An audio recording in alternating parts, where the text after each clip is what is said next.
మనం చూస్తున్నాం రోజుకు రోజుకు కొత్త మలుపు తిరుగుతుంది ఫోన్ ట్యాపింగ్ కేసు.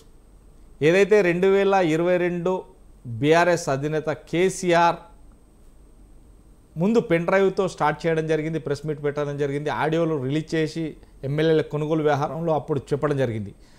ఎమ్మెల్యే కొనుగోలు వ్యవహారంలో అప్పుడు చేసినటువంటి ఆడియో రిలీజ్ అసలు ఎక్కడి నుండి వెళ్ళి వచ్చాయి, ఆ పెన్ డ్రైవ్ ఎక్కడిది, ఏ నెట్ అంటే ఏ సర్వర్ నుంచి వెళ్ళి డౌన్లోడ్ అయ్యేదని సిట్ అధికారులు దర్యాప్తు చేస్తున్నారు. అంటే అప్పుడు ఉన్నటువంటి ముఖ్యమంత్రి స్వయంగా ఆ ఎమ్మెల్యేలు కూర్చునబెట్టి కొనుగోలు చేస్తారనే నేపథ్యంలోనే ఎంత చేస్తున్నారు. కానీ చేసిందంతా కూడా అప్పటి బీఆర్ఎస్ పార్టీ అనే ఆరోపణలు వస్తున్నాయి. అంటే ఎలా చూడొచ్చు అంటారు? బీఆర్ఎస్ పార్టీ చేసిందా లేకపోతే బీఆర్ఎస్ పార్టీ తరఫున పోలీస్ యంత్రాంగం చేసిందా ఏమిటనేటువంటిది విచారణలో తేలుతుంది. రెండోది, ఆ రోజు ముఖ్యమంత్రిగా ఉన్నటువంటి కేసీఆర్ రిలీజ్ చేసినటువంటి ఆ సమాచారం మీదనే అప్పుడు అనేకమైనటువంటి అనుమానాలు వచ్చాయి. అందువలన ఇప్పుడు సిట్టు దాని మీద పూర్తిగా విచారణ జరపాలి.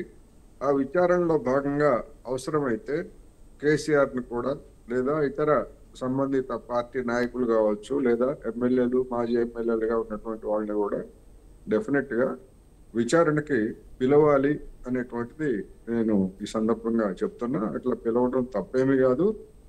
ఎవరినైనా పిలిచేటువంటి రైటు సిట్కి ఉంటుంది. అనుమానం కావచ్చు, లేకపోతే సాక్షులుగా కావచ్చు, లేదా ఇతరత్ర ఏ కారణంతో అయినా పిలవచ్చు.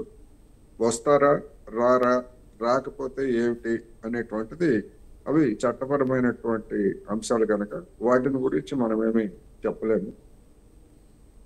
ఈ ఫోన్ ట్యాపింగ్ వ్యవహారం అనేటువంటిది కొత్త మార్పులు తిరుగుతూ ఉన్నది.